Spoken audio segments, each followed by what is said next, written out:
Entonces comencemos con la teoría de la evolución a la luz de la revelación. Esto de la teoría de la evolución a la luz de la revelación lo he subdividido en dos. En primera instancia, la llamada evolución materialista, y en segundo lugar, el evolucionismo teísta o la evolución teísta. El evolucionismo materialista pues supone la existencia de una materia eterna. Eso lo vimos en oportunidades anteriores. Decíamos que el evolucionismo materialista enseña que había una materia eterna, o sea, existe o existía una materia eterna, y esa materia eterna entró en un proceso de evolución, y en ese proceso de evolución de la materia eterna se originó el mundo como es hoy. Pero para señalar algunos aspectos dice, supone la existencia de una materia eterna e increada. Explica el origen de todos los seres vivientes como las plantas, los animales y el mismo hombre en cuanto al cuerpo y al alma por una evolución mecánica de aquella materia eterna. Esta posición se halla en contradicción con la verdad revelada, la cual nos enseña que la materia fue creada en el tiempo y fue formada por Dios. El evolucionismo materialista entonces se opone a la doctrina cristiana de la creación divina, porque en el evolucionismo materialista la materia no tuvo un origen, sino que ya existía desde siempre una materia eterna, y a partir de esa materia eterna que entró en un proceso de evolución, entonces surge el mundo o el cosmos como lo vemos hoy. Por el otro lado está el evolucionismo teísta. Nosotros en el contexto cristiano hemos relacionado el evolucionismo con el evolucionismo materialista. Ese es el que nosotros tenemos en nuestro disco duro o codificador. O sea, para nosotros el evolucionismo, nos han enseñado en nuestras comunidades, es completamente incompatible con la doctrina bíblica del Génesis que habla de la creación, porque lo que tenemos en mente es el evolucionismo materialista. Pero paralelo al evolucionismo materialista, la otra teoría es el evolucionismo teísta. Mientras el evolucionismo materialista niega la existencia de Dios, número uno, y en segundo lugar niega el origen de la materia, porque plantea una materia eterna, repito, en el evolucionismo teísta no se niega la existencia de Dios y por consiguiente no se plantea la realidad de una materia eterna. En el evolucionismo teísta la materia tuvo un origen, y ese origen es producto del acto creacional divino. Mire lo que dice: señala y reconoce a Dios como causa creadora primaria de la materia. El evolucionismo teísta está diciendo eso. Dios es la causa primaria de la materia, o sea, Él fue el que la creó. Y sigue diciendo, y de la vida los seres orgánicos han ido evolucionando a partir de potencias germinales o de formas primitivas. A eso se le llama la teoría de la descendencia, creada al principio por Dios y que fueron evolucionando según el plan dispuesto por Él. Ahora, con respecto al hombre, fue creado especialmente por Dios, al menos por lo que respecta al alma espiritual. En la era de los padres de la Iglesia, algunos padres de la Iglesia, como es el caso de San Agustín, admiten cierta evolución de los seres vivientes. Algunos padres de la Iglesia como San Agustín, partiendo del presupuesto de que Dios lo había creado todo al mismo tiempo. Enseñaron que Dios había puesto en la existencia en estado perfecto a una parte de las criaturas, mientras que otras las creó en un estado no desarrollado, en forma de gérmenes iniciales de los cuales se irían desarrollando poco a poco. Entonces vamos a mirar algunas diferencias entre el evolucionismo materialista y el teísta. La primera diferencia, el teísta reconoce a Dios. Segunda diferencia, en el evolucionismo teísta, Dios es la causa primaria o principal de la materia. O sea, Él es el autor o creador primario de todas las cosas. Esa es la segunda diferencia. Tercera diferencia, muchas cosas fueron creadas por Dios en estado de perfección y otras cosas fueron creadas por Dios con propiedades para que eso fuera perfeccionándose y fuera poco a poco evolucionando. Cuarta diferencia, en el evolucionismo teísta, el hombre es la creación perfecta de Dios en lo concerniente al alma espiritual. O sea, para el evolucionismo teísta, el alma no entró en un proceso de evolución. El alma viene directamente creada por Dios. El cuerpo, o sea, la parte orgánica del hombre, en el evolucionismo teísta, sí entró en un proceso de evolución. Y aquí, en esta segunda tendencia teoría antropológica, es donde se marca Teilhard de Chardin. Habíamos dicho que Teilhard de Chardin fue un jesuita, o sea, un sacerdote jesuita francés, teólogo, vivió por allá en los años, la década del 60, y según él, pues la creación no era incompatible a la evolución, sino que las dos cosas podían ir de la mano, afirmando no lo que señala el evolucionismo materialista, en el cual estaba enmarcado Darwin estaba enmarcado en el primer tipo de evolucionismo, que era el materialista. Chardin estaba enmarcado en el segundo tipo de evolucionismo, que era el teísta, como es el caso de algunos padres de la Iglesia, como San Agustín, donde San Agustín enseñaba y admitía la cierta evolución de los seres vivientes. Así decía Agustín, hay una evolución en los seres vivientes, y también lo decían otros padres de la Iglesia. Entonces Chardin se enmarcaba en la segunda postura o en la segunda tendencia.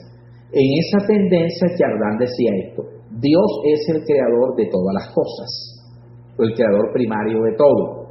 Hay algunas cosas que Dios creó que no necesitaban evolucionar o perfeccionarse, pero hay otras cosas que sí necesitaban evolucionar o perfeccionarse.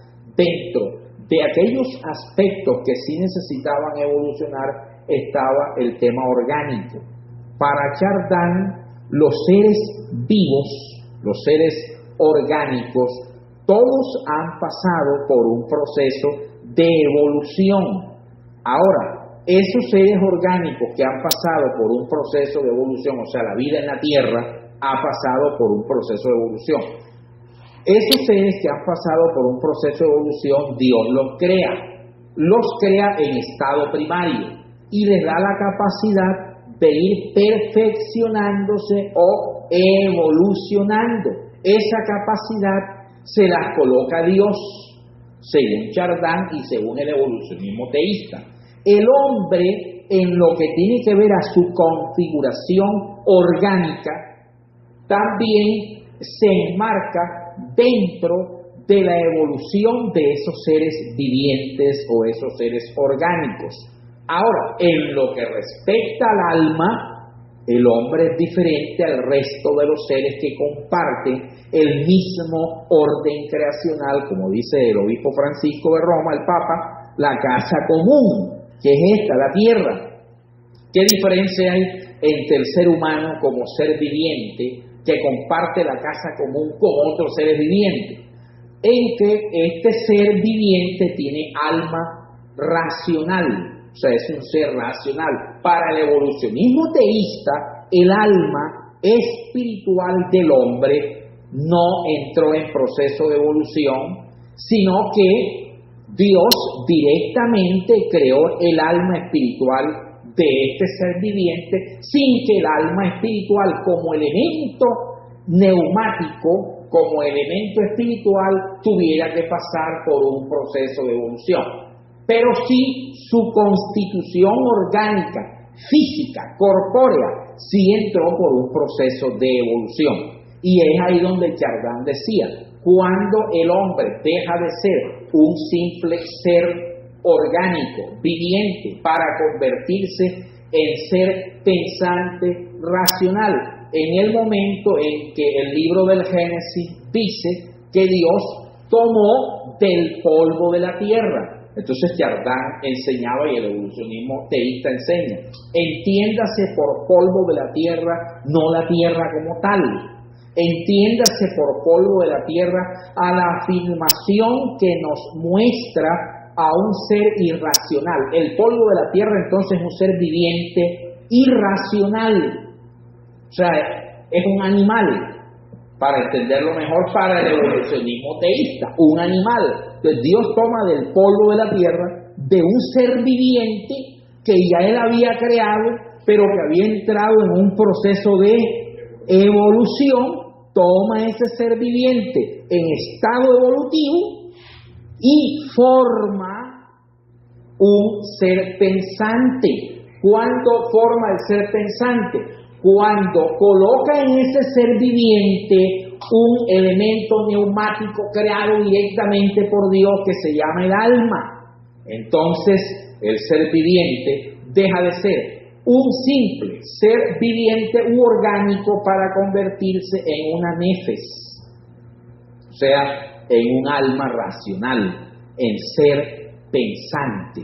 Entonces ahí se une la creación con la teoría científica de la evolución o del evolucionismo, no materialista o material, sino teísta. Hoy en el espectro del cristianismo, ¿quién comparte eso? ¿Quiénes están de acuerdo con el evolucionismo teísta bajo esta estructura organizacional que acabo de señalar? Por ejemplo, la Iglesia de Roma. La Iglesia romana está de acuerdo en que la creación y la evolución van de la mano con este concepto de evolucionismo teísta. Dice la Iglesia de Roma, y no solamente la Iglesia de Roma, sino los teólogos evolucionistas teístas, porque hay teólogos evolucionistas teístas. Dicen, hombre, el relato de la creación en el Génesis, cuando el escritor sagrado relató la creación del Génesis, no es un relato científico, es simplemente un relato donde lo que se pretende resaltar es a Dios como protagonista primario de todo lo que existe. Y la manera como el escritor sagrado pretende resaltar a Dios como autor primario de todo lo que existe es apuntando ciertas referencias o desarrollando toda una tradición literaria que echó mano simplemente a métodos didácticos y pedagógicos. Entonces, en el Génesis no se nos muestran las minucias, los detalles exactos de cómo se produjo y cómo se originó el orden creacional. Simplemente nos está señalando que Dios es el creador de todas las cosas. Pero eso no es incompatible, dicen los teólogos teístas, con el evolucionismo teísta. Así que cuando usted escucha hablar de la teoría de la evolución, usted tiene que primero analizar de qué tendencia le están hablando. Porque cuando hablamos de la teoría de la evolución, no necesariamente vamos a explicar la teoría de la evolución desde el discurso materialista que asumió Charles Darwin, porque Darwin asumió un discurso evolucionista desde el punto de vista materialista por negar a Dios. Por eso, cuentan una anécdota, que el suegro de Darwin era un obispo anglicano. era un obispo anglicano, el suegro de Darwin. Entonces Darwin, cuando crea esta teoría, va donde su suegro y le dice: suegro, ¿cómo le parece que he llegado a estas conclusiones científicas y relacionales? Y le plantea la teoría de la evolución de todas las especies. El obispo inglés, el obispo anglicano, en vez de horrorizarse y de ponerse colorado, lo que le dijo fue: oiga, yerno, qué interesante, ¿verdad? Su teoría es interesante, ¿ya? Y podría tener ciertos asideros en ciertos aspectos. Y se sorprende Darwin por la respuesta que le da el obispo inglés. Posteriormente, cuando Darwin está muriendo, estando en su agonía, manda que por favor le traigan unos ministros protestantes, anglicanos y luteranos, para que oraran por él, porque decía Darwin que veía tinieblas y necesitaba que oraran por él en el momento de su fallecimiento. Así que una cosa es el evolucionismo materialista, donde se niega a Dios y donde se habla de una materia eterna que, bueno, es un poco más ilógico y hasta mágico decir que hay una materia eterna de la cual todo depende y todo salió. Pero ¿cómo así una materia eterna? O sea que esa materia eterna es prácticamente una concepción un poco mitológica, pero esa materia eterna que siempre ha existido, son conceptos que prácticamente llevan a la materia eterna como una diosa, un dios, materia eterna. Entonces, en el evolucionismo materialista hay una materia eterna, Dios no existe. Esa materia eterna entra en proceso de evolución y surge todo lo que tenemos hoy en el orden actual. En el evolucionismo teísta, Dios sí es reconocido. La materia no es eterna. La materia es producto del acto creacional. Pero esa materia que ha sido creada por Dios y esos seres orgánicos que han sido creados por Dios, Dios le dio la capacidad de evolucionar. Como decía Agustín, seres primitivos que empezaron a evolucionar. En un estado de esa evolución, Dios toma un ser orgánico, un ser viviente, que según los teólogos teístas, como el relato del Génesis es eminentemente pedagógico, en el Génesis a ese ser se le llama polvo de la tierra. Entonces Dios toma ese ser vivo, ser orgánico, que es un polvo, no es ser racional, lo transforma y le infunde un elemento neumático que es el alma espiritual, y en ese momento se produce una transformación hecha por la mano de Dios, y es que del ser orgánico, del ser viviente, Dios lo transforma en un ser humano hecho a su imagen y semejanza, y le infunde un alma, o sea, el alma es espiritual. De esa manera, el evolucionismo teísta pues nos trata de decir que la creación no es incompatible con la evolución científica y que la evolución no raya contra la doctrina de la creación. Eso es lo que se llama ciencia y ¿qué más? Y fe. Ciencia y fe. Entonces, la Iglesia de Roma hoy cree en esto, en el evolucionismo teísta. Otras iglesias que creen en el evolucionismo teísta, algunas iglesias protestantes, por ejemplo, la iglesia luterana cree en el evolucionismo teísta. La iglesia presbiteriana cree en el evolucionismo teísta, la creación con evolución, o sea, con las dos. Ahora, los teólogos evolucionistas teístas dicen, hombre, el relato del Génesis ya inicia, es cuando ya todo ha evolucionado. Cuando ya todo ha evolucionado, entonces empieza el relato del Génesis. Entonces, el relato del Génesis no es un relato que trate de cómo las cosas evolucionaron, sino que es un relato que ya nos cuenta todas las cosas en estado ya de evolución. Por eso habla de Adán y de Eva. En el evolucionismo teísta, Adán y Eva existieron. Ambos, en el evolucionismo teísta. Adán y Eva son una realidad. Pero Adán y Eva tuvieron unos antepasados en el evolucionismo teísta. Pero esos antepasados de Adán y Eva y nuestros no eran seres humanos, sino seres orgánicos, seres vivientes. La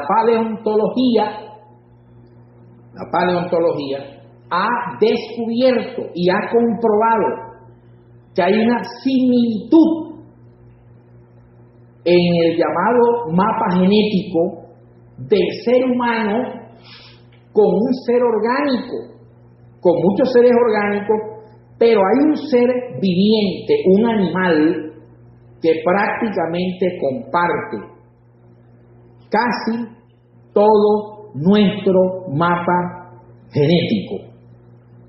¿Cómo se llama? El chimpancé. El mapa genético, el llamado genoma, mapa genético del chimpancé, es prácticamente 90% parecido al de usted y al mío. ¿Oyó? El 90% del mapa genético del chimpancé y del ser humano es parecido. Por eso es que los científicos han llevado al chimpancé a hacer ciertos experimentos y se han quedado sorprendidos. La manera como el chimpancé ha aprendido ciertas habilidades que requieren no un simple acto de intuición o un simple acto de instinto, sino que requieren otro tipo de ejercicios que pasan por el tema mental y el tema pensante. Entonces, eso lo han descubierto los paleontólogos y los científicos. Por eso la teología ha tratado de darle respuesta a esto. Y la manera de dar respuesta a la teología, a la ciencia, porque la teología no es una disciplina religiosa. La teología no es una disciplina religiosa. No. Aquí estamos estudiando teología. Aquí no estamos estudiando doctrinas denominacionales. Las doctrinas denominacionales ustedes las dan en sus iglesias. Y yo en eso no me meto, porque yo soy un teólogo. Esto sí, las cosas denominacionales, yo las respeto, pero eso se da en sus iglesias. Entonces, la teología no es una disciplina denominacional. Cuando la teología empieza a convertirse en ejercicio meramente denominacional, deja de ser ciencia para convertirse en retórica confesional y religiosa. Por eso no todo el mundo sabe hacer teología. Por eso no todos están estudiando teología. Hay gente que dice, no, voy a estudiar en la iglesia. ¿Qué van a estudiar? Teología. ¿Quién está dando la teología? El profesor de instituto bíblico. No, eso no es teología. Eso es simplemente una formación denominacional. Porque en el instituto bíblico, en la denominación, ¿cuándo han escuchado ustedes que le enseñan del evolucionismo teísta? Oye, ni saben qué es eso. No saben qué es eso. Simplemente explican el libro del Génesis, así como está ahí el relato del Génesis y la creación, hasta ahí. Más nada. Pero no tienen esto. Que la teología que es una ciencia y que tiene que aprender a redescubrir su misión en los signos de los tiempos, tiene que realizar lecturas contemporáneas. Y una lectura contemporánea que la teología ha hecho es esto: la lectura del origen de las especies, la lectura del origen del mundo y de todo lo que existe. Entonces, en esa lectura que la teología tiene que dar hoy en los escenarios académicos, científicos, etcétera, utiliza este medio, este mecanismo de la evolución.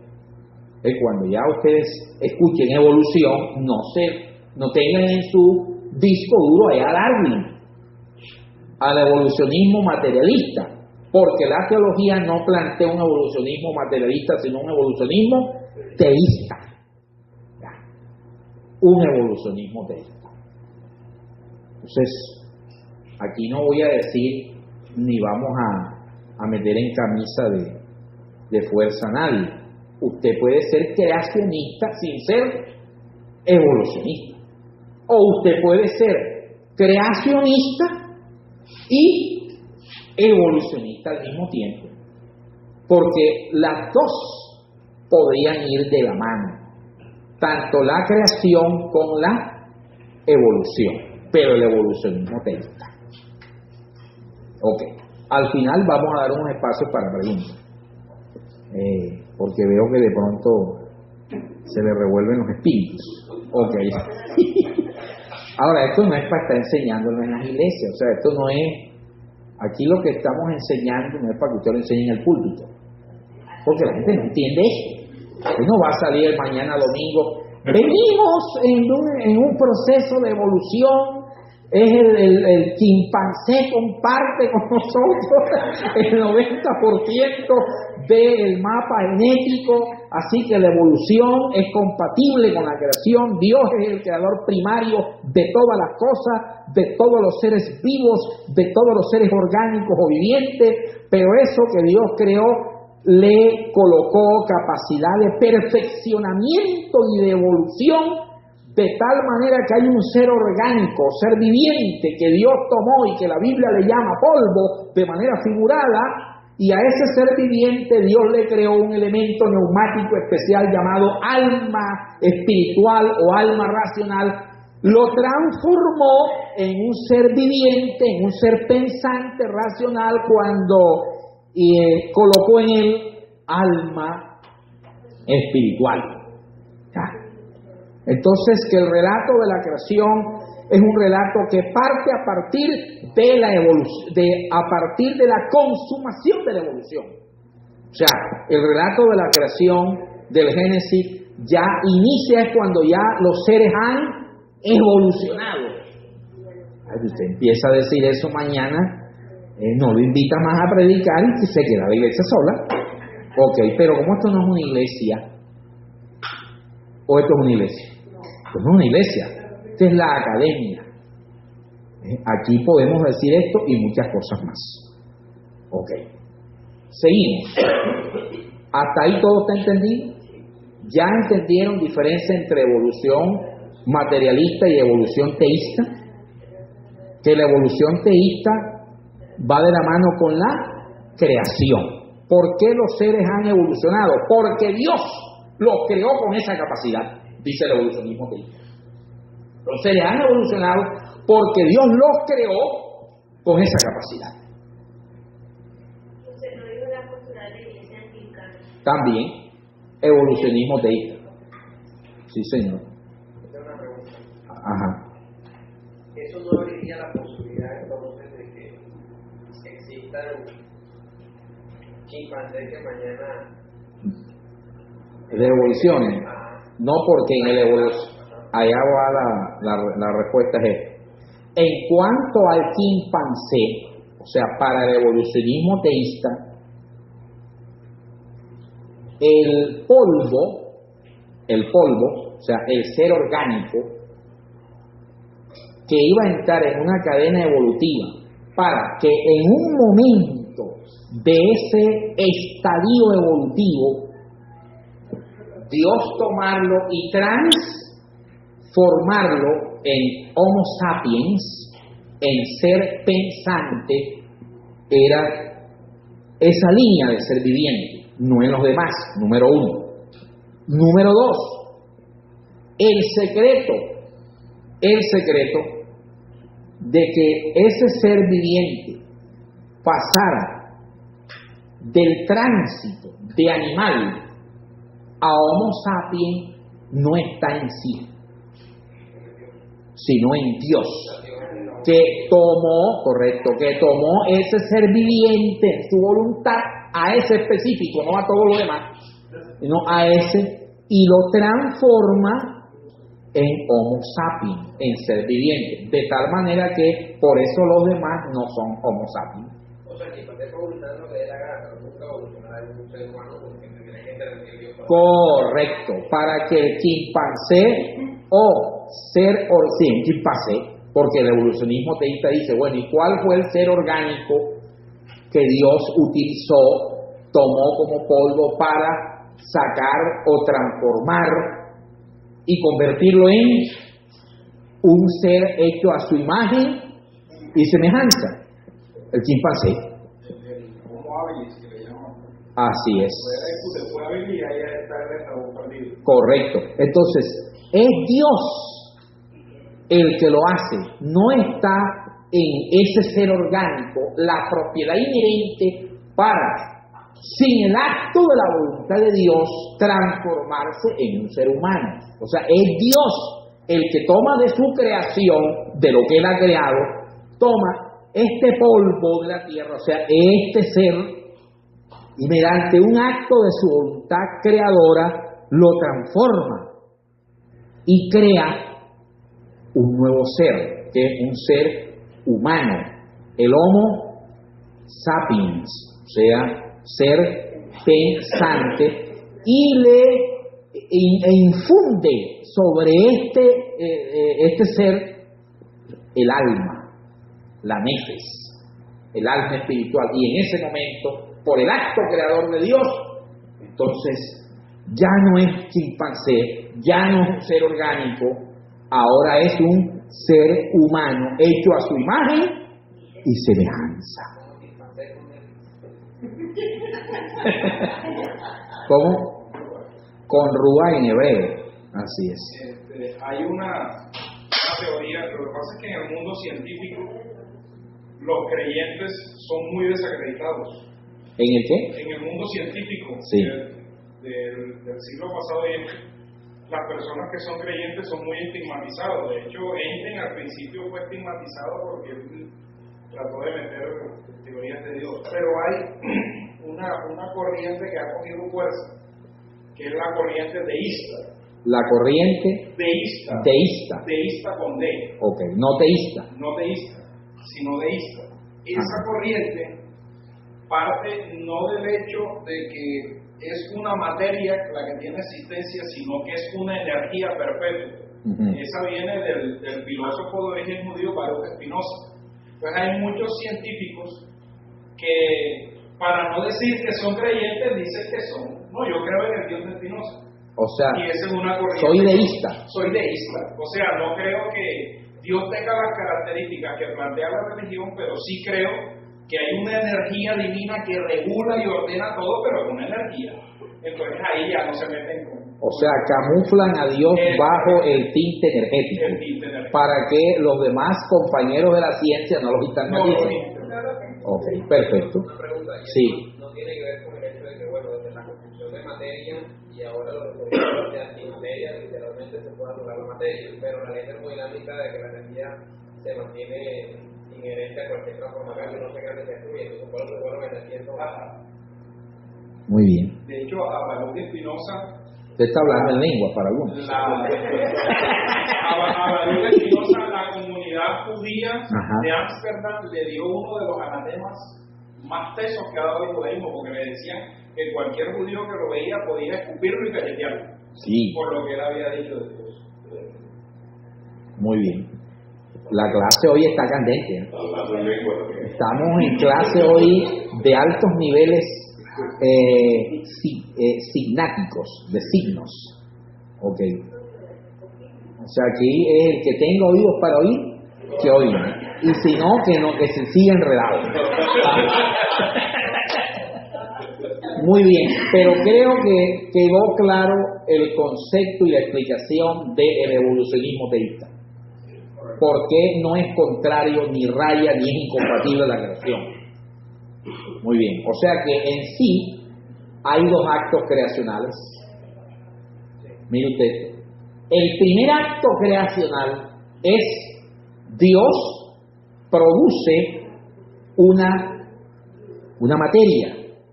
El primer acto creacional, Dios creador de todas las cosas. Tan, el primer acto creacional. Eso que Dios creó en estado primitivo le dio capacidad para que se fuera evolucionando o perfeccionando, que usted también le podría llamar así. Y de ahí salen todos los seres orgánicos, seres vivos. Segundo acto creacional, Dios toma a un ser vivo, a un animal, que la Biblia le llama polvo de la tierra, que en este caso fue el chimpancé, según el evolucionismo teísta y los teólogos teístas.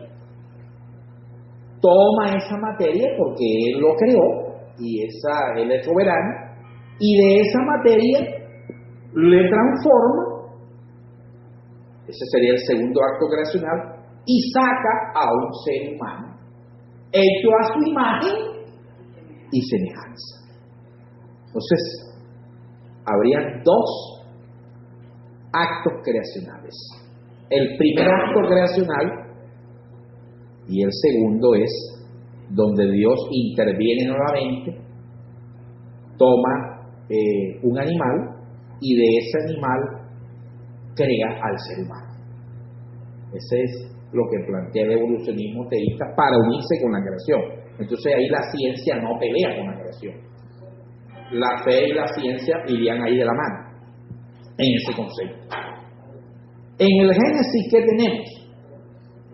Tenemos es el relato religioso de la creación conforme al concepto hebreo, ¿cierto? Porque en el Génesis el escritor es un hebreo. Entonces, como el escritor es un hebreo, él está planteando o exponiendo su cosmovisión del mundo, de la creación, y el relato del Génesis se concentra en el segundo acto creacional, no en el primero. En el primero nos da unas luces. ¿Cuáles luces nos da el Génesis del primer acto creacional? En el versículo 1 del capítulo 1. En el principio creó Dios los cielos y la tierra. Ya, ese es el primer acto creacional. Dios creó todas las cosas en el principio. Listo. Pero en el versículo 2 ya ha pasado mucho tiempo. La tierra estaba en estado de acuosidad, o sea, estaba sin forma. Ya, sin forma. Versículo 3, segundo acto creacional, ya Dios mete la mano otra vez en eso que no tenía forma. ¿Qué no tenía forma? No tenía forma no solamente el planeta, porque cuando dice ahí, y la tierra estaba sin forma, entiéndase por tierra tanto al planeta como lo que habita en él. Mire usted este discurso. Sino también lo que habita en él. El planeta estaba sin forma, pero también lo que habita en él estaba sin forma. ¿Qué habitaba en él? Todos los seres orgánicos y vivientes que Dios había creado por allá en el principio. Entonces Dios empezó ya a ponerle forma a la tierra que estaba sin forma. Y repito, tierra es el planeta y lo que habita el planeta. Entonces ahí es donde Dios empieza a ponerle forma a eso que estaba sin forma. Y una de las cosas que le pone forma es que en Génesis 2:7, y Dios formó al hombre del polvo de la tierra. O sea, y Dios formó al hombre de lo que había en la tierra. ¿Qué polvo tomó? Acabamos de decir que el evolucionismo dice, tomó un ser orgánico, un ser viviente, llamado chimpancé. Y ese polvo, en un segundo acto creacional, le dio forma. ¿Cuál forma? Forma humana. Lo creó a su imagen y semejanza. ¿Ya? Eso es lo que dice el evolucionismo teísta. Y lo saca de la Biblia. O sea, es una lectura teológico-científica del relato bíblico. Muy bien. Entonces, ustedes verán de dónde se enmarcan. Si se enmarcan en que no es así, profesor. Yo creo que lo que Dios creó, lo creó enseguida allá afuera, así, en este estado como está hoy. Ese sería, digamos, la doctrina, ¿cómo se llama? Creacionismo solo. El otro es creacionismo también, pero el otro es creacionismo evolutivo. Y este es solo creacionismo sin el tema evolutivo. Los dos no tienen por qué pelear. ¿Por qué no tienen por qué pelear? Porque en ambos, ¿quién es el protagonista de la creación de todo? Dios.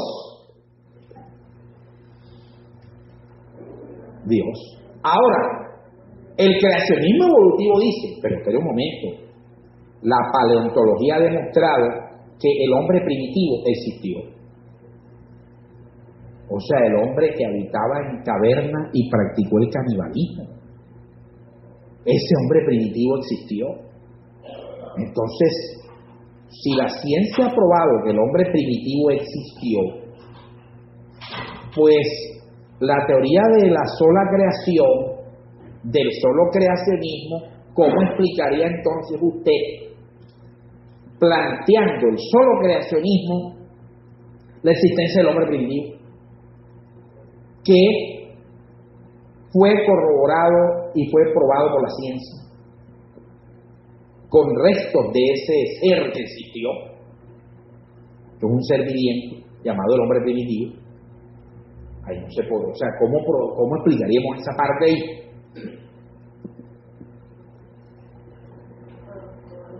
Algunos creacionistas dicen,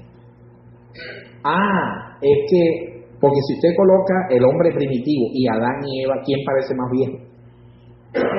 El hombre primitivo. Porque el hombre primitivo practicó el canibalismo, y Adán y Eva, el relato bíblico, Adán y Eva que eran unos seres racionales. Hasta le puso nombre a los animales. Imagínese usted la capacidad en que estaba Adán, que estaba en capacidad de ponerle nombre a los animales. Entonces, un hombre desarrollado.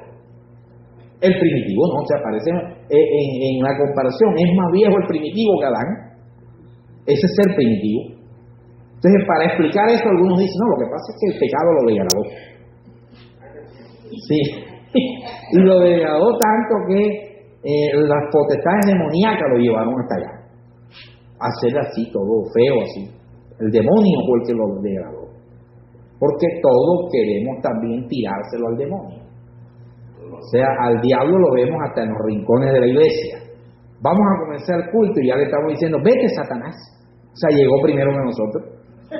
El diablo llega primero al templo que nosotros. En esas oraciones, el hombre es puntual. No han abierto el templo y ya está dentro. No se sabe por dónde se metió, si se voló la paredilla. Pero ya se metió. Entonces, al diablo lo vemos hasta en la sopa. Al diablo le tiramos lo que nosotros no entendamos. Es un mecanismo evangélico. Y es que lo que yo no entiendo es del diablo. Y se lo tiro al diablo. No, así no es. El origen de la primera pareja humana. Ese es el punto A del tema, la naturaleza del hombre. Vamos a las lecturas. El primer hombre fue creado por Dios. Ya, eso es claro. ¿Fue creado por quién? Por Dios. Sea creación sola o sea creación evolucionista, eso está claro. En ambas el hombre fue creado por Dios. El alma del primer hombre fue creada inmediatamente por Dios de la nada.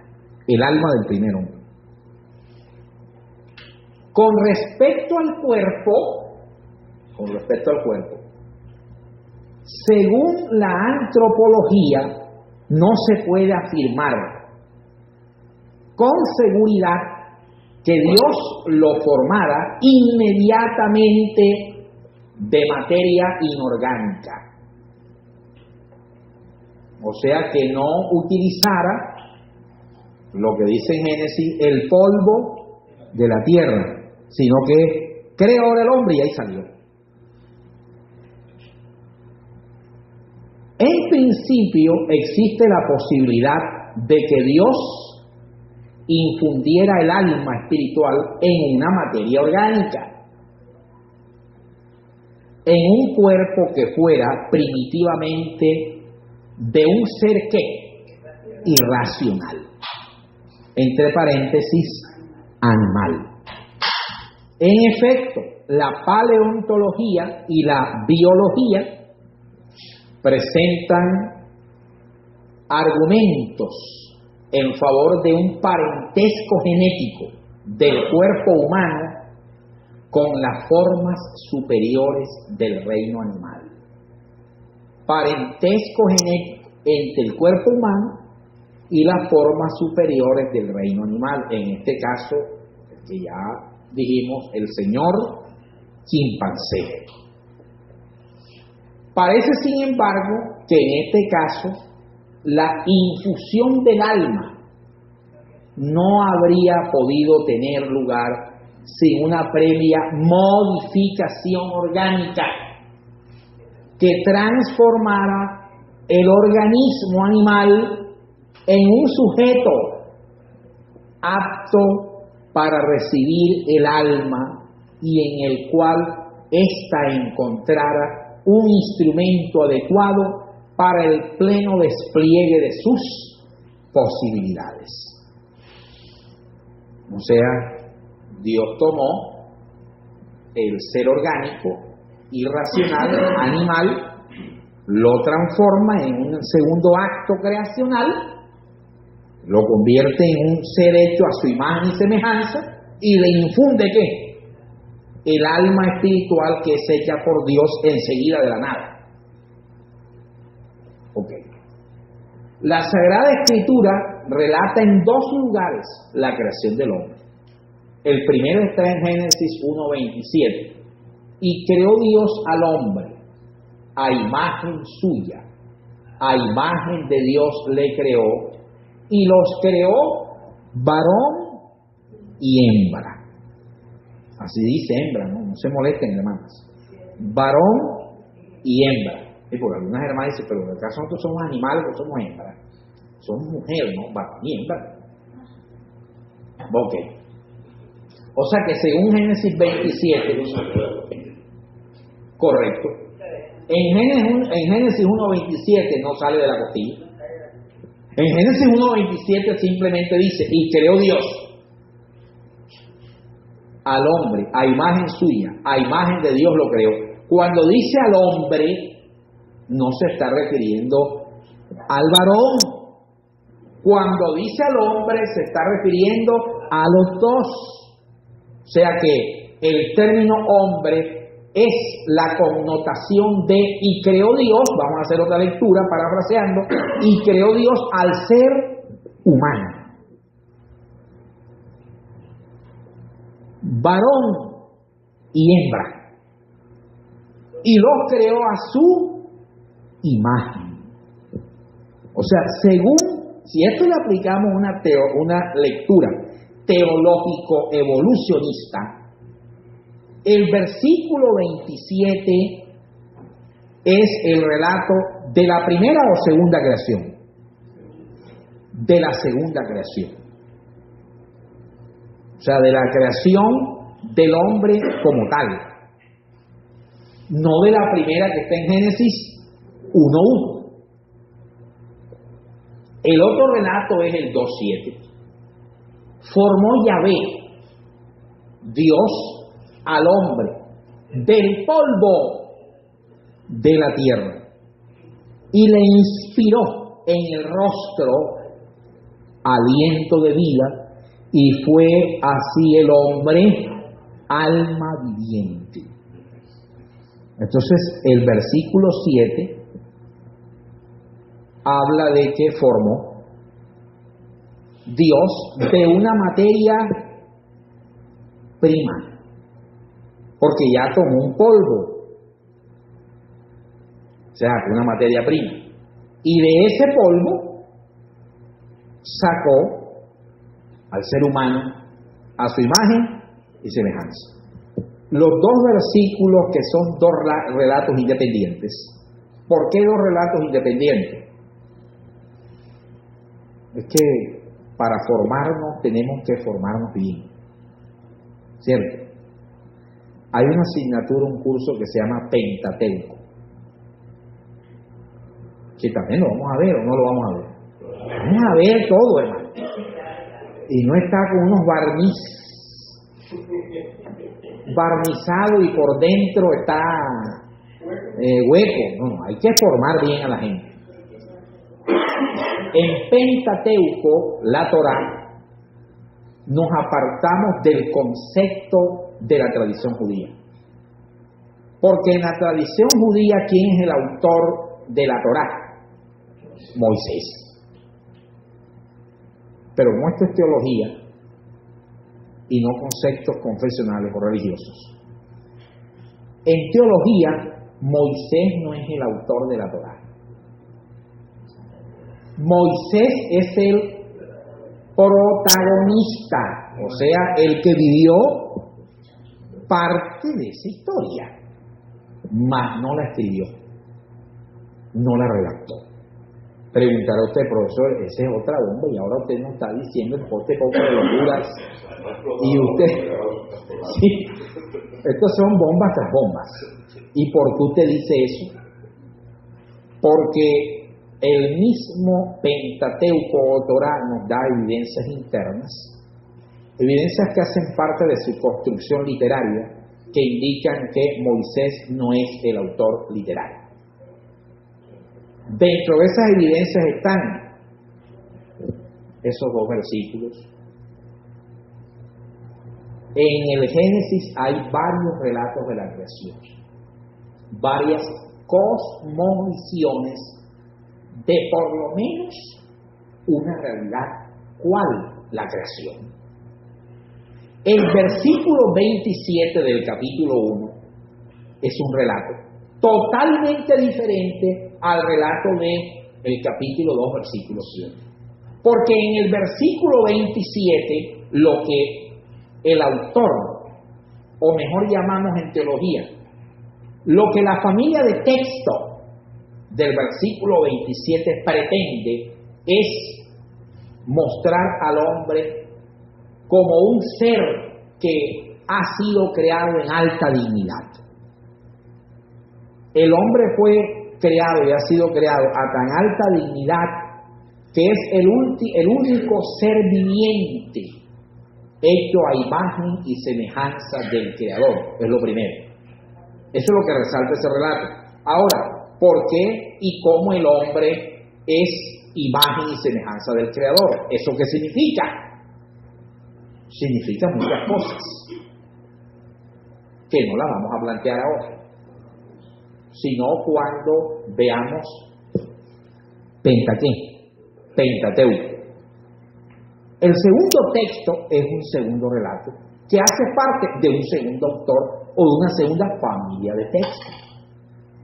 En la segunda familia de texto, el relato de la creación antropológica, es decir, del hombre, lo que pretende señalar es que el ser humano fue creado aquí, en este entorno, en el entorno de este mundo, al decir que lo sacó Dios del polvo de la tierra, o sea, es un ser de la tierra que debe desarrollarse aquí.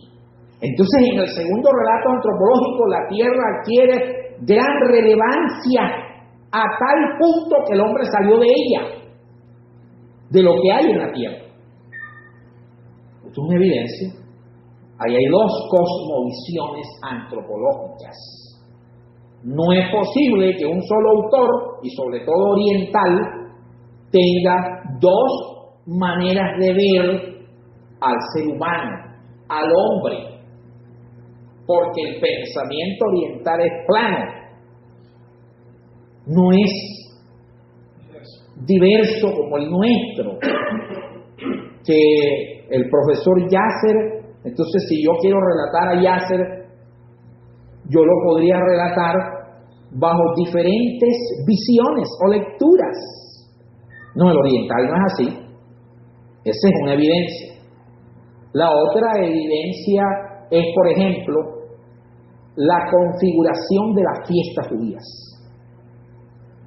En la Torá encontramos la configuración y la institución de la fiesta de las primicias. La fiesta de las primicias es una fiesta agrícola. Israel en el desierto, ¿qué agricultura iba a tener? Moisés no vivió primicias porque no entró a la tierra prometida. Y ellos empezaron a dar primicias cuando ya habían desarrollado toda una economía agrícola, y eso lo desarrollaron fue en Canaán. Entonces, ahí no está Moisés. El relato de la muerte de Moisés, cómo Moisés va a relatar cómo se va a morir. Entonces, por eso, en el Pentateuco hay varios autores o varias familias de textos. Lo que pasa es que en Israel, cuando dice el libro de Moisés, la ley de Moisés, cuando dicen la ley de Moisés, no es que la haya escrito Moisés. El darle autoría a Moisés de esa ley no implica la redacción de la misma ley. Moisés es el creador de la nación como tal.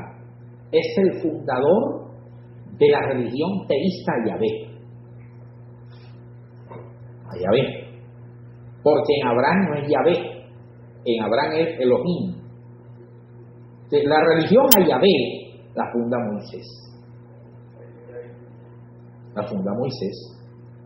Entonces, por ser el fundador de la nación, por libertarlos de Egipto, constituirlos como una nación como tal, darles una identidad cúltica, porque instituyó el culto a Yahvé, instituyó el orden sacerdotal, instituyó el tabernáculo, la tienda de reunión, les dio preceptos articulados, leyes, los condujo por el desierto, o sea, es el padre de la nación. Por eso, para resaltar todo su nombre, se le atribuye a Moisés toda la ley, como en el caso de David. En el libro de Crónicas se le atribuye al rey David toda la estructura cúltica que funcionaba en el templo de Salomón. Y así no es. ¿Por qué no es así? Porque David no vio el templo. El templo lo construyó su hijo. Y la organización cúltica desarrollada en ese templo que construyó Salomón se dio en tiempos posteriores a David. Esas características o particularidades son elementos constitutivos de las culturas orientales. Es como si nosotros dijéramos el padre de la patria, ¿quién es? Simón Bolívar. No Santander, Simón Bolívar. Entonces, para homenajear a Bolívar, diríamos, la ley de Bolívar, la constitución de Bolívar. Entonces, así es también el tema de la Torá o del Pentateuco. Bueno, entonces aquí están esos dos textos, dos relatos que corresponden a dos familias de textos diferentes. dos cosmovisiones antropológicas diferentes. En una se resalta que usted revela y manifiesta la imagen de Dios. ¿Y por qué? Bueno, ya esa es una respuesta larga. Entrar a plantear de qué manera el hombre es imagen y semejanza de Dios. Por eso el tema de que no todos son hijos de Dios, se dice en el mundo evangélico, ¿cierto? Usted es hijo de Dios cuando hace la oración de fe y cuando acepta a Jesucristo como Señor y Salvador. Ya. Y si yo le diría a usted que Dios tiene varias clases de hijos, no confundamos hijos por adopción a hijos en sentido impropio por vía creacional. Todo lo que Dios creó es su hijo en sentido impropio por ser creación de él. Sea bueno, o sea, estén buenos o sean malos en este mundo. Satanás es hijo de Dios. Por eso el libro de Job dice: se presentaron delante de Dios sus hijos, entre los cuales vino el hijo, la oveja negra, el hijo rebelde, o sea, entre los cuales vino ¿quién? Satanás. En Job le llaman a Satanás hijo de Dios.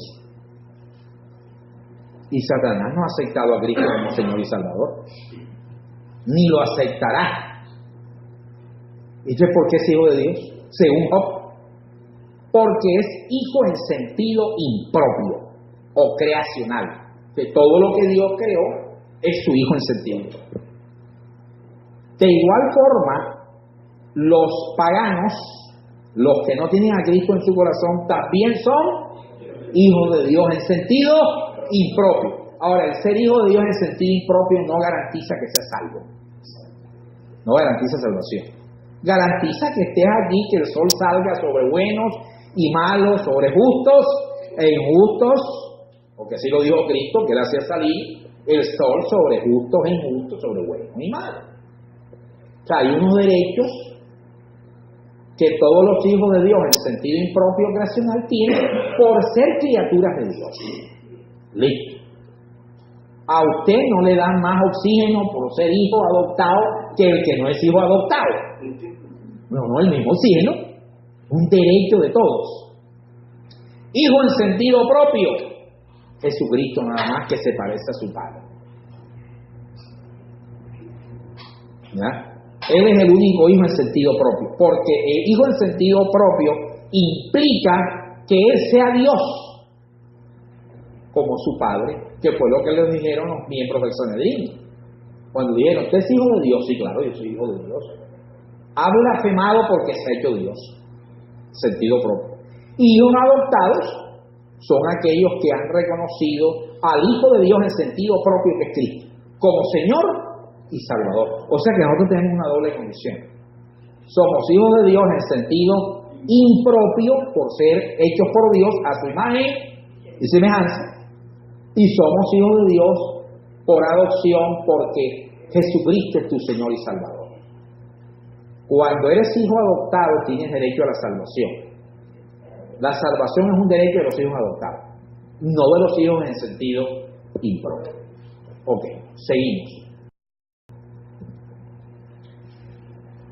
El segundo punto, punto B, bueno, ya entendimos que en el punto A ya todo está perfecto, el tema de que Dios tomó el ser animal, ¿cierto? Y lo transformó ser humano y le colocó alma espiritual.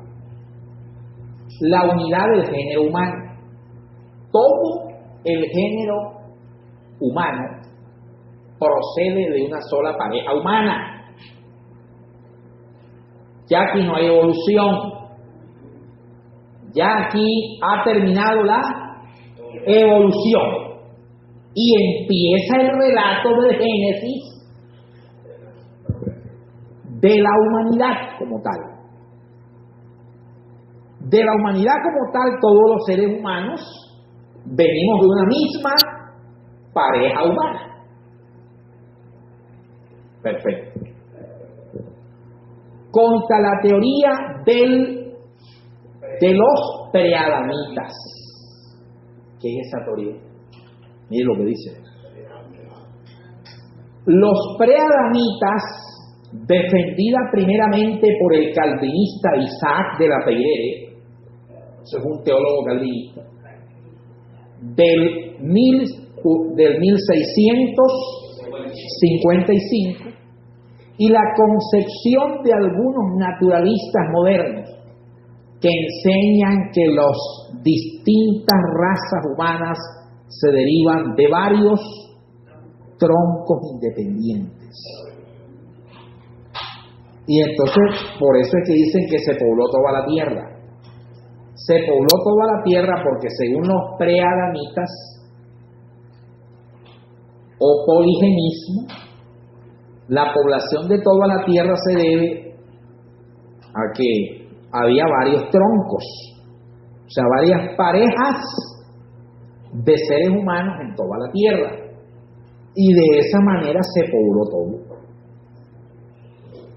Esas dos teorías, los preadamitas y el poligenismo, va en contra de la doctrina de la Iglesia y bíblica de la unidad del género humano. Mientras la unidad del género humano defiende una pareja, Adán y Eva, del cual vienen todos, el poligenismo y preadamitas hablan de múltiples parejas.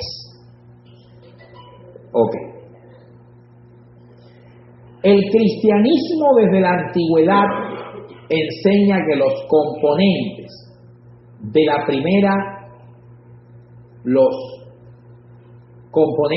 primera pareja humana, Adán y Eva, fueron los protoparentes.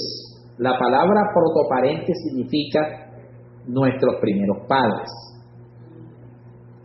De todo el género humano, ¿cómo se le llama a esa teoría? Monogenismo. Ya tenemos que aprendernos estos términos teológicos. Poligenismo. Múltiples troncos o parejas. Monogenismo. Una sola. Preadamitas. Antes de Adán. Habían varias parejas o troncos. Ok. Entonces, ¿ustedes qué son? Monogenismo. La doctrina de la unidad del género humano no es dogma de fe. ¿Qué es dogma? Dogma es una doctrina fundamental necesaria para tu salvación. La doctrina de la unidad del género humano, o sea, una sola pareja, no es dogma de fe. O sea, si alguien no cree en el monogenismo, sino en el poligenismo, no está en riesgo su salvación. Estaría en riesgo su salvación si no cree en Jesucristo como Señor y Salvador, no es salvo. Muy bien. No es dogma de fe. Pero sí es la base necesaria para los dogmas del pecado original y de la redención del hombre. Explico lo siguiente. Si no creemos en el monogenismo, entonces el enredo es mayor. El chicharrón es mayor, ¿por qué? Porque entonces, ¿cómo explicaría usted el pecado? Todas las parejas pecaron al mismo tiempo para que se propagara el pecado. Pone en riesgo y en lectura inexplicable del pecado original. No podríamos explicar el pecado original. Se cae esa doctrina. Y se caería también la doctrina de la redención. Por eso la factibilidad es el monogenismo, de que la primera pareja pecó y se propagó el pecado porque todos venimos de la primera pareja que pecó. Ok. Vamos por... El argumento está tomado del relato de la creación, el cual pretende referirnos al origen primero de todas las cosas y por tanto el origen primero del hombre. Testimonios explícitos son Génesis 2.5. Miren lo que dice Génesis 2.5, que es en contra del poligenismo. No había ¿qué? Hombres que labrasen la tierra. No había hombres antes de Adán y Eva. Génesis 3.20. Adán llamó Eva a su mujer. ¿Por qué la llamó Eva? Por ser la madre de todos los vivientes. Ahí se confirma el monogenismo. Hechos 17:26 dice, Él, ¿quién es Él? Dios. Hizo de un todo, de uno todo. Él hizo de uno todo el linaje humano para poblar toda la superficie de la tierra. Sabiduría 10.1. Ya aquí los deuterocanónicos se pueden leer y usted no va a perder la salvación por eso. Muy bien. Sabiduría 10.1, Romanos 5.12, Primera a los Corintios 15.21 y Hebreos 2.11 hablan de esto también. Las diferencias raciales entre los pueblos únicamente se refieren a características externas. La coincidencia sustancial de todas las razas en cuanto a la estructura del cuerpo y a las disposiciones psíquicas nos lleva a pensar en el origen común de todos ellos. Seguimos. Ahora, ¿cuáles son los elementos constitutivos de la naturaleza humana? Esta es otra bomba. Hoy estamos mandando bombas a conceptos evangélicos. Sí, señor. Despertó un bombardeo nuclear con algunas armas químicas. ¿Veo? Sí. Mire, esta es otra bomba tremenda. Porque todas las iglesias evangélicas han explicado mal cómo está configurado el ser humano.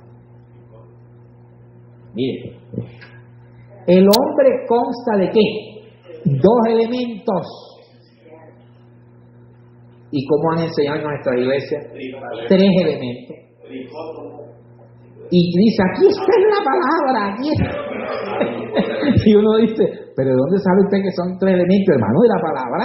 ¿Cuál palabra? Aquí está, vea la palabra. Ya. La palabra, ¿cómo no? Así es la palabra. ¿Y usted está seguro que Pablo estaba pensando así?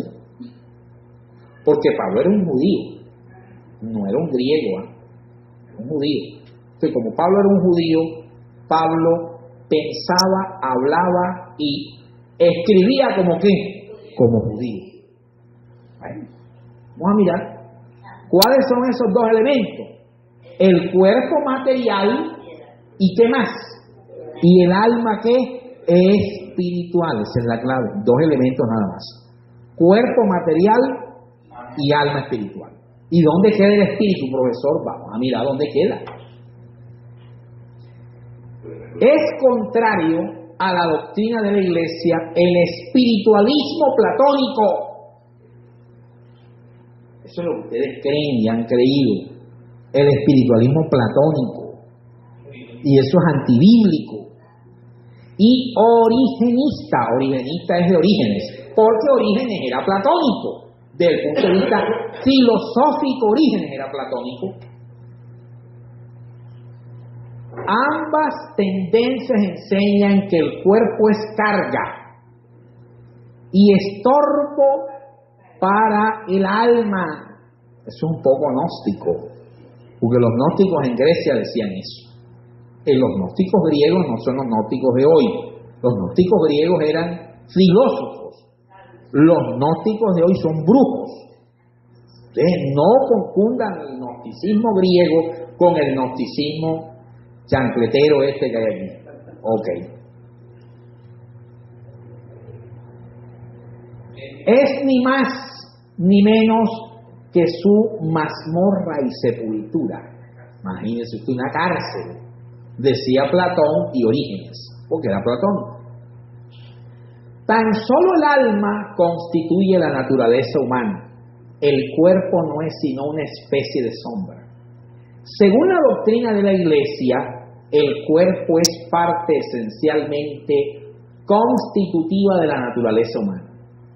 Cuando el apóstol Pablo habla sobre la lucha entre la carne y el espíritu, y cuando suspira por verse libre de este cuerpo de muerte, Romanos 7:14 y Romanos 7:24, no piensa en la condición física del cuerpo, sino en el deplorable estado de desorden moral en que se halla por el pecado. Es igualmente incompatible con la antropología teológica de la Iglesia el tricotomismo que enseñaron Platón, los gnósticos. Imagínese usted. O sea, las iglesias evangélicas, tanto que reprenden a los gnósticos, y han enseñado una doctrina gnóstica y platónica. Maniqueos y apolinaristas. Y en los tiempos modernos, Anton Günther. Esta teoría enseña que el hombre consta de 3 elementos: cuerpo, alma y ¿qué más? Y espíritu. Mire usted eso. No, hay que enseñar a la gente. Claro, ahí en la iglesia, claro. Sí, ustedes pueden llevarme a mí, hacen un seminario, convocan a su gente y yo les pongo la inyección bien puesta, con la señora anestesia. ¿Ya? Y ellos no se van a dar cuenta. Antes lo van a aplaudir, amén, pastor, amén, así, gloria al Señor. ¡Qué revelación! Ya. La inyección hay que saberla poner, porque si usted no la sabe poner, entonces la nalga va a quedar inflamada. ¿Oye? Muy bien. Entonces, para Platón, los gnósticos, maniqueos, apolinaristas, mire las 4 joyas, ¿no? Bueno, Platón era una joya filosófica, era un monstruo, ¿ya? Un cerebro tremendo.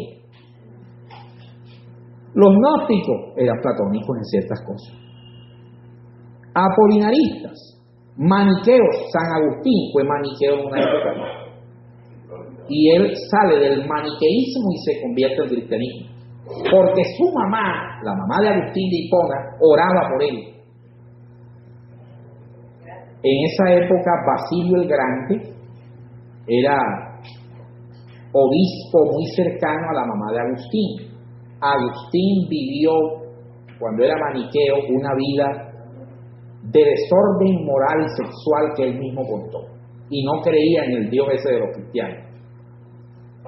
Entonces Agustín se convierte en el cristianismo y mire hasta dónde llegó. Es uno de los 8 doctores de la Iglesia Universal en todos los tiempos.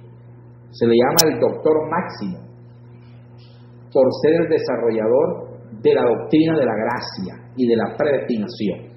Agustín.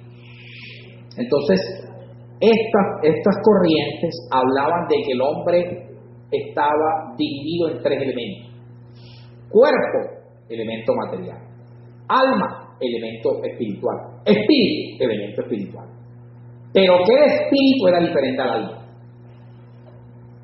A eso se le llama la tricotonomía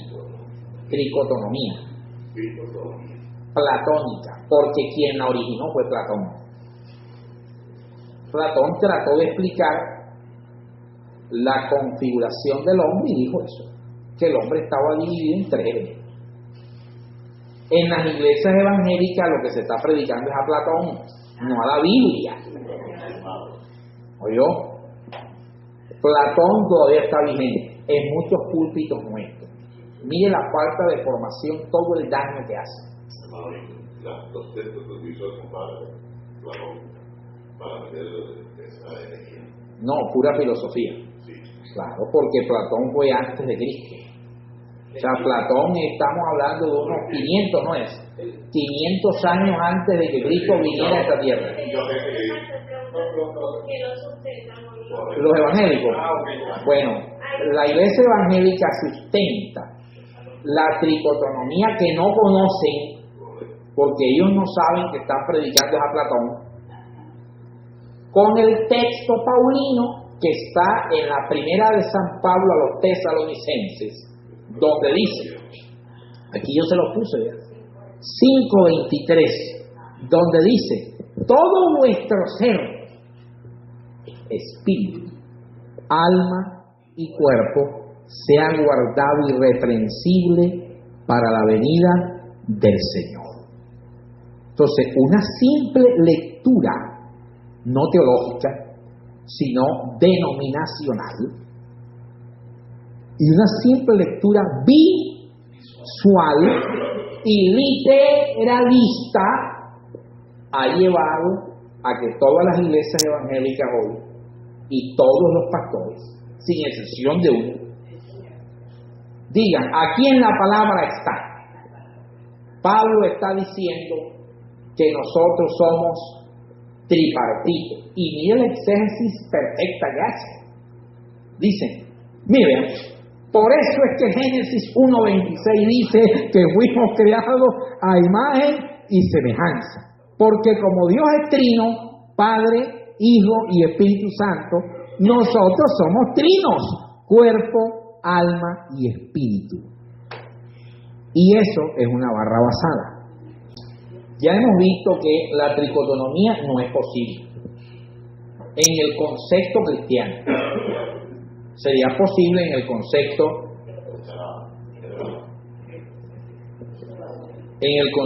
filosófico platónico.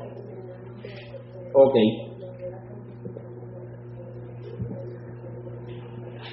La Sagrada Escritura enseña que el hombre es un compuesto de dos partes.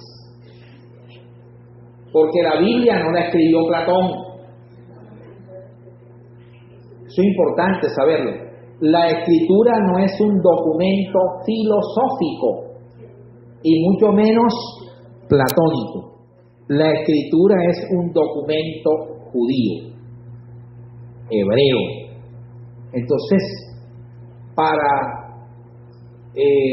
saber qué enseña la Escritura al respecto, tenemos que ir al contexto. ¿Qué pensaban los judíos de cómo estaba compuesto el ser humano? Los judíos no eran griegos, no eran platónicos.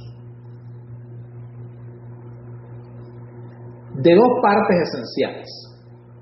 Unión que ha de volver a disolverse en dos partes. Génesis 2:7.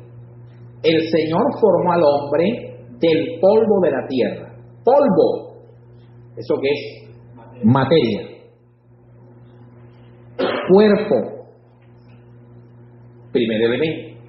Y sopló en su rostro ¿el qué? El aliento de vida. Ruach. O sea, el espíritu. Pero el espíritu para los hebreos o judíos no es un elemento diferente al alma, como si en los griegos y en Platón. Cuando Dios sopló en el elemento material el aliento de vida, en ese momento el hombre se convierte en un ser viviente, o sea, en alma viviente, porque el texto dice y el hombre, y Dios sopló en el rostro del hombre Ruach, y fue el hombre una nefes viviente, y nefes es alma viviente. Entonces, según ese relato, son dos elementos los que constituyen al hombre: un cuerpo, un elemento material, y un alma viviente, o sea, un elemento espiritual. Pero ese elemento espiritual está unido al elemento material en el momento en que Dios le imparte el aliento de vida. Y el aliento de vida es producto ¿de qué? Del alma que hay en el hombre, de la nefes que hay en el hombre. Eclesiastés 12:7. Acuérdate de tu hacedor antes de que el polvo se vuelva a la tierra de donde salió y el espíritu retorne a Dios que le dio el qué, el ser. Ahí no habla de 3 elementos, sí, está hablando de 2 elementos. La Reina Valera dice: acuérdate de tu Creador en los días de tu juventud, antes que vengan los días malos, en los cuales digas: no tengo en ellos contentamiento. Y sigue diciendo: del polvo fuiste sacado, al polvo volverás, y el espíritu vuelve a Dios que lo dio. Ya. No hay que entender en sentido de una tricotomía platónica la distinción entre alma y espíritu, que vemos en algunos lugares de la Escritura. Por ejemplo, en Lucas 1:46 obedece al paralelismo membrorum. ¿Y eso qué es? Se lo voy a dejar para que lo investigue. Vuelvo a repetir. En Lucas 1:46, donde se habla de alma y espíritu, el alma y el espíritu no se está planteando en Lucas 1:46 en sentido de una tricotomía platónica, sino que obedece al paralelismo membrorum. ¿Y qué es el paralelismo membrorum? Investigue. Paralelismo membrorum, propio de la poesía semítica. El paralelismo membrorum es propio de la poesía semítica, o sea, judía. El apóstol Pablo emplea esta distinción: todo vuestro ser, espíritu, alma y cuerpo. Emplea esta distinción para expresar las fuerzas superiores e inferiores del alma, que radican en el mismo principio psíquico, o para designar el principio de la vida natural y el de la sobrenatural. Primera a los Tesalonicenses 5:23 y primera a los Corintios 12:14. El mismo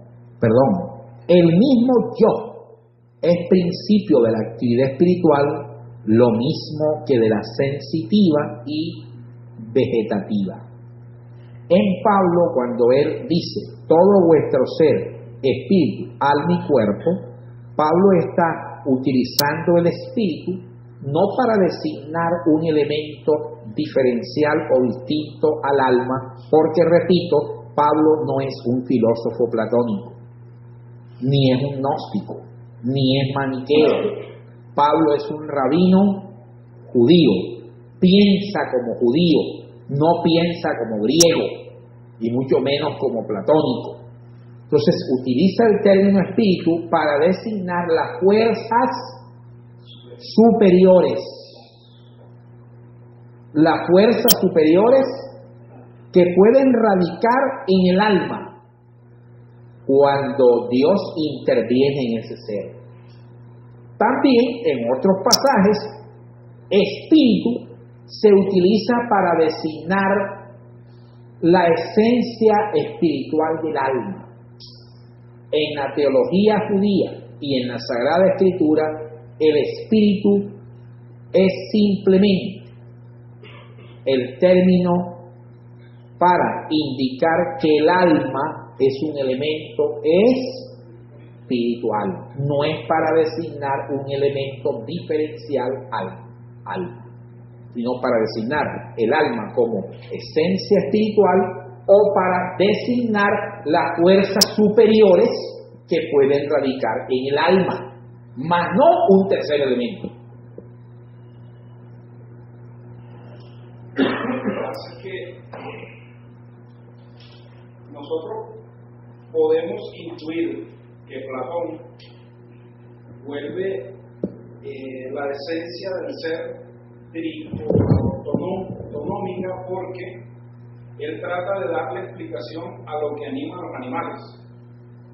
Entonces por eso dice que los animales tienen cuerpo y alma, pero no tienen espíritu divino. Ya. Pero los hebreos consideran que el hombre está compuesto de cuerpo y alma, pero el alma tiene 5 niveles. Entonces está el Nefesh, está el Ruach y están otros 3 más. Y eso el hombre lo manifiesta. Hay personas que tienen una vida vegetativa, una vida animal, simplemente viven por los instintos. Pero a medida que esa alma va siendo perfeccionada a través de la ley y de la palabra, uno evoluciona en los niveles superiores. Y de Nefesh pasa a Ruach. Ya, los tengo por aquí, son, bueno, compártalo. Son Nefesh, el más bajo, Ruach, Neshama, Hayá y Yehidá.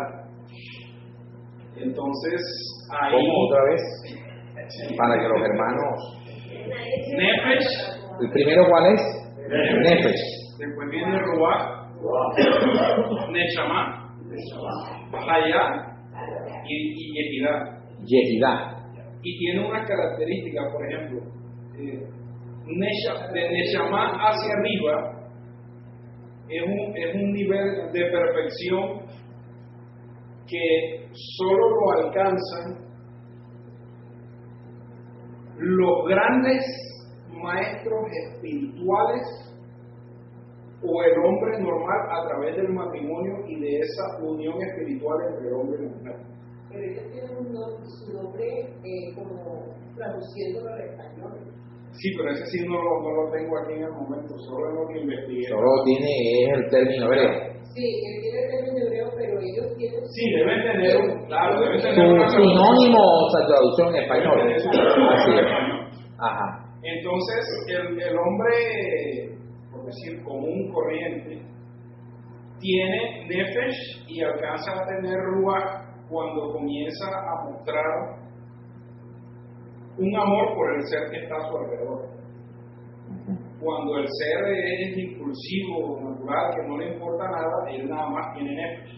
Alma nada más. Es correcto. Entonces es No posible. ha desarrollado la dimensión del espíritu espiritual. Que fue Platón Ajá. el que tomó esa concepción hebrea mal tomada para poder explicar filosóficamente que los animales tienen algo que los anima, que les permite moverse, Sí. pero que no tienen ese espíritu divino que tenemos nosotros y que en él es la razón. Pero le faltaron los otros. Pero en Platón el espíritu está separado del alma y es un tercer elemento. Es un tercer en el elemento. judaísmo En no el es, judaísmo no es un tercer judaísmo elemento. es el alma que tiene varios niveles, el alma que Dios insufló, que tiene varios niveles. Y estos niveles son el espíritu. Son parte del espíritu. Ok. O sea que el espíritu en sí hace parte. No. El alma tiene Sí, 5 niveles. sí, perfecto. Pero el espíritu en sí es el alma, hace parte del alma. No un elemento diferencial. Okay. Más o menos lo que le entendí aquí al profesor es que el hombre espiritual, del cual habla Pablo, debería ser entonces, conforme al concepto judío, un hombre que su alma ha llegado a altos niveles superiores. Okay. Que ha desarrollado su espíritu, que está en el alma y que es el alma. Así es. Y algunos términos, disculpe, pastor, donde se habla en la Biblia de, por ejemplo, el caso de José, de un espíritu superior. Creo que está refiriendo entonces a un alma que ha alcanzado los niveles. Que ha pasado por todos unos procesos, escuchen esto, que ha pasado por todos unos procesos místicos, ascéticos, de edad mística y ascética, que nosotros llamamos espiritualidad, porque esa es otra cosa que uno en el mundo evangélico dice, no, que ha pasado por unos procesos místicos y ascéticos, miércoles, diablo, brujería, hechicería. No, el misticismo y el ascetismo, el que ha pasado por un proceso místico, ascético, llámele ese proceso de crecimiento espiritual, ya, de crecimiento espiritual. Entonces se ha desarrollado y ha crecido en todos esos estadios, en todos esos niveles del espíritu, que a su vez el espíritu es el alma. Así que ellos dicen que ellos hablan con los ángeles, ya personalmente allí, porque la parte mística la han desarrollado tanto, que ya ellos en la casa de los ángeles. Así es. La casa de ellos. O sea que yo que no veo ángeles estoy grave. Sí, señor, así es. A ver. En nuestro estado santífico, cuando ¿qué tenemos que estudiar o qué es lo que se va a regresar ¿Qué es? a Dios? Es el alma juntamente con el espíritu. Los dos están. El espíritu no es una parte diferencial del alma. Mejor dicho, el espíritu es el alma. El espíritu es el alma. El espíritu se utiliza para designar el alma como un elemento espiritual. El cuerpo es un elemento material, pero además que se utiliza para designar el alma como elemento espiritual, el espíritu también se utiliza para designar lo que decíamos aquí, fuerzas que superiores. Esas fuerzas superiores, lo que el profesor ya se le acaba de compartir, que son los distintos niveles del alma y de su crecimiento. No, el alma no evoluciona. El alma está ahí, avanza. Nosotros avanzamos en sus niveles, o sea, todos nosotros lo tenemos adentro de ese mundo que Dios lo puso ahí. Pero al llegar a este mundo material y necesario de redención, tenemos que explorar esa parte del alma para llegar a los niveles más altos. O sea, el alma no evoluciona, el estado almático puede entrar en un proceso de perfeccionamiento. Eso no es evolución, eso es perfeccionamiento. Por ejemplo, todos acá atentos. Si ya no estoy apegado a esos hábitos pecaminosos, he crecido en esos niveles del alma, que en el mundo evangélico se llama, ha crecido espiritualmente. La santidad es un estado inherente a Dios, no inherente a nosotros. Era y hacía parte de nosotros antes de que se presentara el primer pecado. Antes del primer pecado, la santidad hacía parte de la constitución humana. A partir del pecado, entonces todos los hombres fueron constituidos, según la teología paulina, en pecadores. Ahora, para que el hombre vuelva a ese estado de santidad, pues la santidad es fruto de la obra de la redención.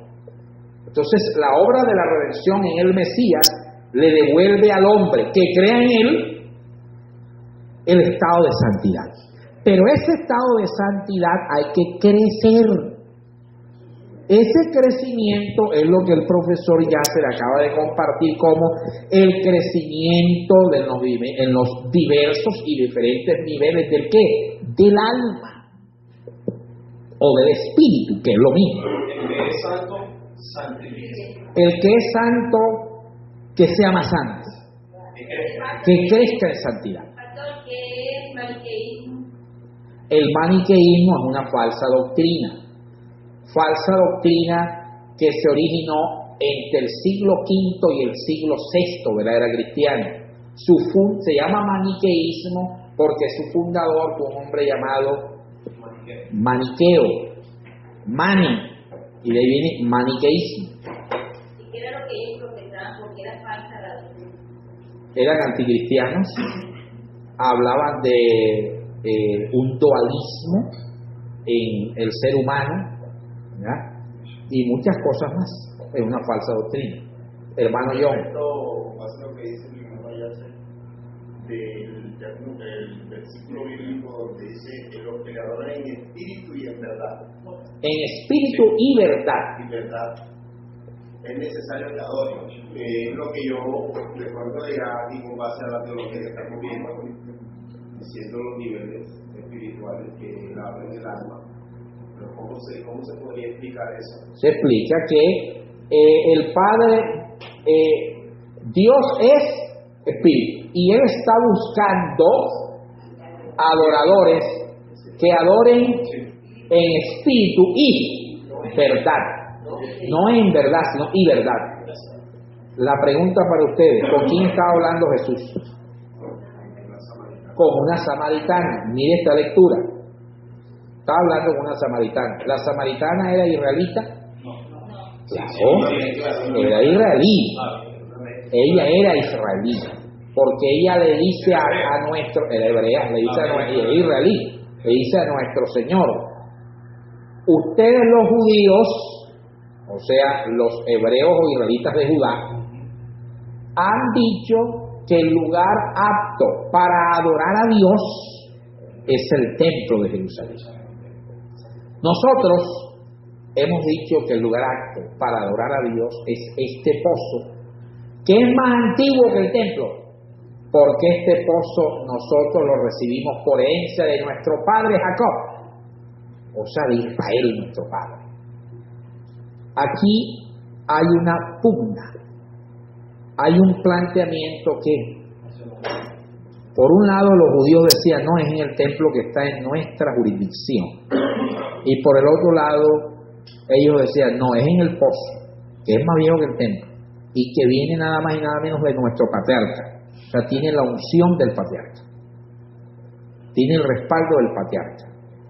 Jesús dice, ni es en el templo, ni es en el pozo. Dios está buscando adoradores que le adoren ¿en qué? En espíritu y verdad. O sea, los adoradores que Dios está buscando son aquellos que han crecido, que han perfeccionado en sus niveles de su alma, o sea, que han perfeccionado y que han hecho que su alma crezca en todos estos niveles. Y a eso es lo que Jesús llama espíritu y verdad. Entonces, Jesús es un judío también, y Jesús de ninguna manera está hablando como un platónico, asumiendo la tricotonomía platónica. No, eso es inverosímil, y es imposible que Jesús, un rabí judío, pues ahora esté propagando la filosofía platónica, que es esto. No, que yo estoy claro ahí ya, pero no implicaba con respecto a lo que dice la adoración, cuando en Sicar, según cuando se dio el rey, había el general del ejército que incluso hicieron unos becerros, hicieron en unos montes, no implicaba el punto de adoración, sino en el pozo, no refiriéndose a la idolatría que ellos querían. No. Estaba hablando de su ancestro. Estaba diciendo, este lugar es más importante para expresar nuestra adoración a Dios que el templo de ustedes. Porque es que a partir de la construcción del templo todo se centró ahí. Antes de la construcción del templo, las expresiones cúlticas a Dios no estaban concentradas ni en una tribu en particular, ni en un lugar. Mire usted que había muchos lugares, los llamados altares, y había diferentes altares, dependiendo de la tradición a la cual usted pertenecía. Por eso en el Pentateuco encontramos varias tradiciones cúlticas y varios altares. Está la tradición del altar cúltico de Berseba, la tradición cúltica de Siquén, la tradición cúltica de Jericó. O sea, habían diversos lugares donde se expresaba culto a Dios, pero de manera informal.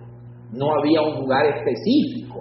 Con Salomón cambia esto, porque ahora todo debe hacerse en el templo de Jerusalén, y los otros lugares quedaron pues invalidados y ya obsoletos por una razón, porque la tribu de Leví, la encargada de administrar el culto a Dios, donde tenía su asentamiento, donde estaba la casa de Dios, y la casa de Dios o el templo estaba en Judá. Por eso ahora Judá era la que llevaba el bastón de mando y toda la importancia, porque en su territorio era el asentamiento de los administradores del culto y porque en su territorio estaba el templo, la casa de Dios. Los samaritanos y el resto de las tribus estaban protestando y estaban diciendo, no, antes de que Salomón hiciera eso, adorábamos en el pozo de Jacob, era el pozo de nuestro padre, y ahí adorábamos a Dios. Había una Torá, o hay un Pentateuco llamado el Pentateuco samaritano, que en la actualidad existe, el llamado Pentateuco de los samaritanos. Entonces, nosotros podemos entonces decir que lo que Jesús está tratando de decir es que buscaba personas que crecieran en santidad. Que crecieran en estado de santidad o que crecieran en los niveles almáticos, en los niveles espirituales del alma. Y verdad. Sí. Yo sigo en la pregunta de los hermanos. Georgie. Ya. En la parte de la salvación. El alma. El infierno. Sí, es que no le dimos respuesta a eso. El infierno. Así el cielo fue lo que era según lo que... El espíritu no es un elemento. O sea que cuando usted se muere, usted no se le va el espíritu. Porque no es un elemento. ¿Ok? La muerte es separación, la muerte natural. Según la teología cristiana, la muerte natural es separación del alma y del cuerpo. Porque nada más son dos elementos. El cuerpo va al polvo, o sea, se destruye, se desintegra el cuerpo. La muerte natural, ¿qué hora es? Bueno, ya vamos a finalizar. La muerte natural es desintegración del cuerpo, más no desintegración del alma, según la teología cristiana.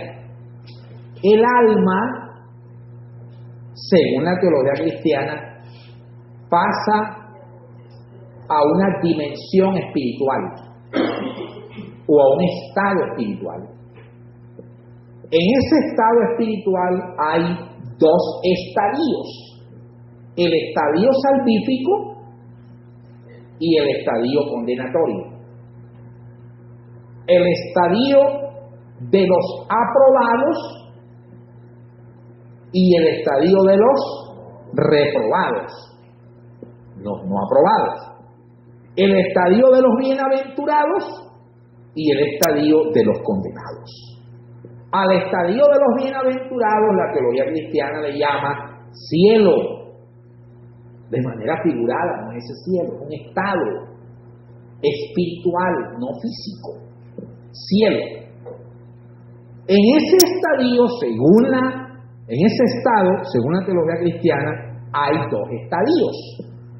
En ese estado está el estadio expectante y el estadio triunfante. El estadio expectante, según la teología cristiana, paraíso. ¿Qué almas van ahí? Las almas de los que murieron en Dios, o sea, en Cristo, pero no crecieron mucho espiritualmente, ni murieron martirizados, murieron bien. El ladrón que estaba al lado de Jesús, ¿qué crecimiento espiritual tuvo su alma? Nada. Antes estaba muriendo porque se lo merecía. Por diosidad estaba muriendo al lado del que no se merecía morir así. Entonces él le dijo: hoy estarás conmigo en el paraíso, o sea, en el estadio en el estado de salvación, pero en su estadio expectante, que es el paraíso, que es salvación. Pero en Apocalipsis, los que murieron martirizados, decapitados por causa del testimonio de la palabra y de nuestro Señor, Juan dice, y vi las almas de los decapitados por causa de la palabra, debajo del altar de Dios, y claman día y noche. O sea que oran, ¿eh? Claman día y noche. ¿Usted cree que al cielo sea el paraíso o sea el estado triunfante? Usted va a hacer que arrancarse la barriga. Usted va a orar allá. Oran, claman, adoran. Los flojos no pueden ir allá. ¿Oyó? Claman día y noche.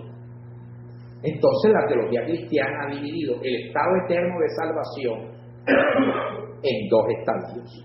Estadio expectante, paraíso, donde crecemos espiritualmente más. Y el estadio triunfante, donde ya estamos ahí al altar, aquí está el Señor, estamos en VIP. O sea, triunfante es VIP, ahí está el Señor. Ya. Vemos a Dios. Aquí están los serafines, los seres ígneos, seres de fuego, adorando a Dios. Aquí estamos en VIP. Los que murieron por Cristo, martirizados, o sea, Pablo, Pedro, Juan, los apóstoles, no los de esa época, los apóstoles, los padres de la iglesia, Ignacio de Antioquía, que murieron martirizados allá en la época del emperador Trajano, los misioneros que matan allá a ISIS, que los crucifican, eso también VIP. Nosotros, si morimos después de que nos den la torta de hoy, ya, la buena comida, nos fuimos para la casa, en la noche ya, vamos a dormir, tuvimos con la esposa, usted tuvo con su esposo, dieron gloria a Dios, aleluya, amén, ¿ya? El hermano Salomón, la unción no tiene, mejor dicho, se puso nervioso. Entonces usted se acostó a dormir ya ungido con su esposa o su esposo, ya se ungieron mutuamente, ya. Y ¡pum! A medianoche le da un paro, usted ni sintió, siguió durmiendo, no los dos abrazados. Usted se murió sabroso. ¿Cuándo lo han decapitado usted? Es más, si nos viene alguna dificultad, ya le estamos reclamando al Señor, Señor, ¿qué pasa? ¿Por qué? ¿Tú por qué me tienes así? Si yo estoy es para recibir bendiciones. No, usted va para el paraíso. O sea, usted estado eterno de salvación, pero para el estadio expectante, en el paraíso que no es VIP. Paraíso no es VIP. Esa es la grada del cielo. No, seguirá siendo expectante. Sí, Señor. Está en salvación, está en el estado eterno de salvación, tiene la presencia de Dios, pero no está en el altar allá pegado al Señor. De vez en cuando el Señor, me imagino que lo visitará. ¿Cómo está la cosa? El reverendo William, ¿cómo está la cosa, hermana Evangelina, Virgelina? No, hija mía, tú estás en el estado triunfante, ¿ya? Esas son las almas de los salvos. Las almas de los no salvos van al estado eterno de condenación. Ya. Más nada. Separación total de Dios. Entonces, el espíritu, repito, ahí no pasa nada con el espíritu. Porque el espíritu no es un elemento constitutivo del ser.